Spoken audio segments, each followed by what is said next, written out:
Howdy folks, my name is Tony and today I'm going to be cooking chaperone steak. As of yesterday, I just barely managed not to burn an egg, and the last time that I tried to cook something, it was boiled Sprite on tater tots, and now I'm going to try to cook a meal for 4 people, which involves more ingredients than I know how to count. The first thing to do is to chop the onions, so I'm going to chop the onions. Actually, some of the onions have rotted through, which is nothing to cry over, even though I am. In this recipe, we're going to chop up all of the onions and then cover this piece of steak in it. And what this is going to do is it's going to soften up the steak to make it a lot more tender and a lot nicer. But the only thing that these onions are softening up right now are my eyes.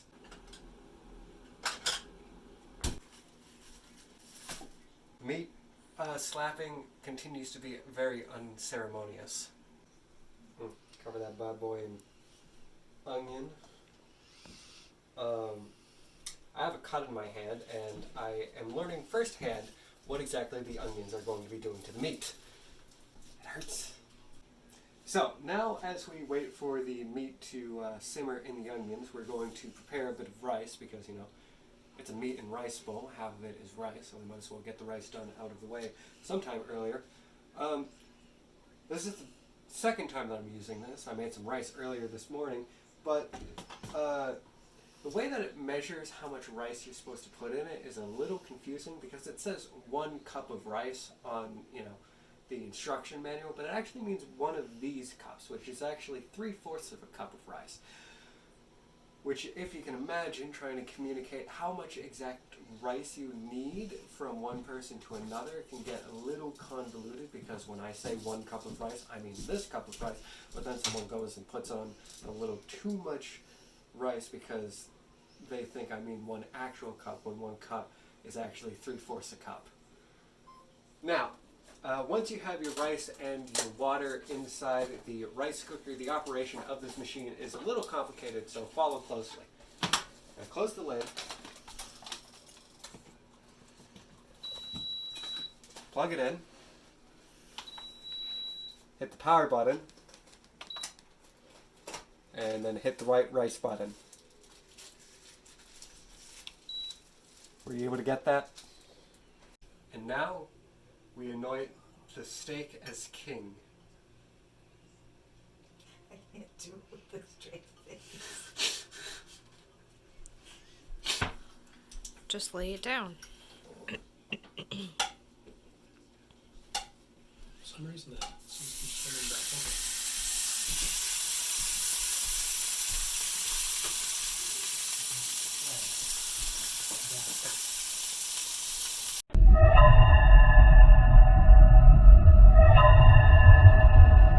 Now, while the second piece is cooking, there was a little bit that fell off, so I wanted to try and see how it was.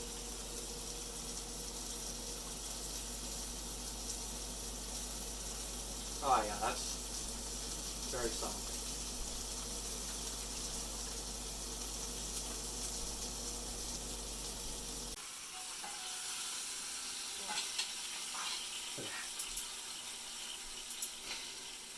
Smells good.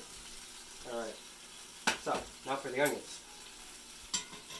We have anointed these onions too, creating a double king system. Great animation.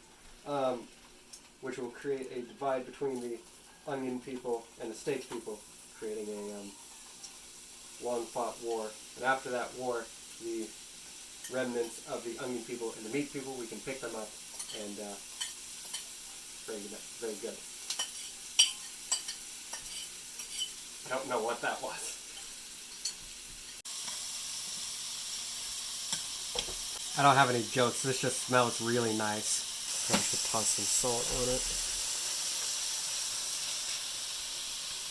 We're going to fill the bottom with red wine. Only time that I'm going to be allowed to hold a bottle like this.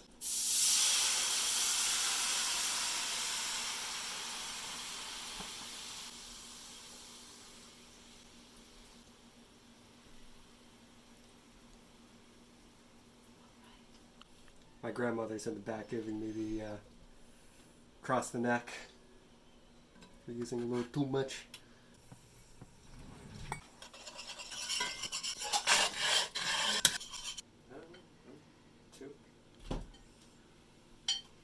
You're not slicing it completely in half. You're cutting down through it, but you're cutting at an angle.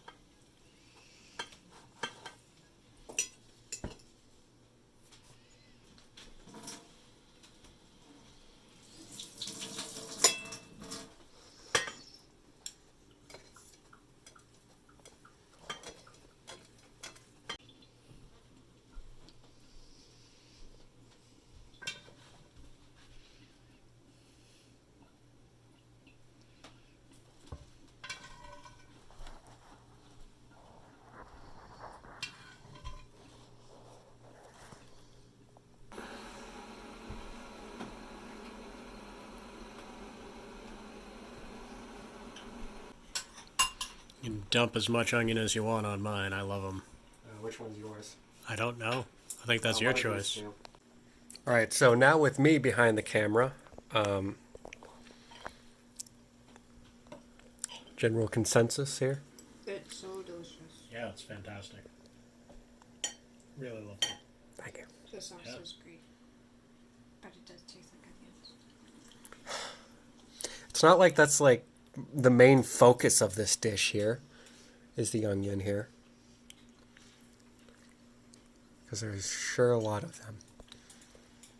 Isn't it? Yeah, it's pretty good. I would say so myself. I quite like this.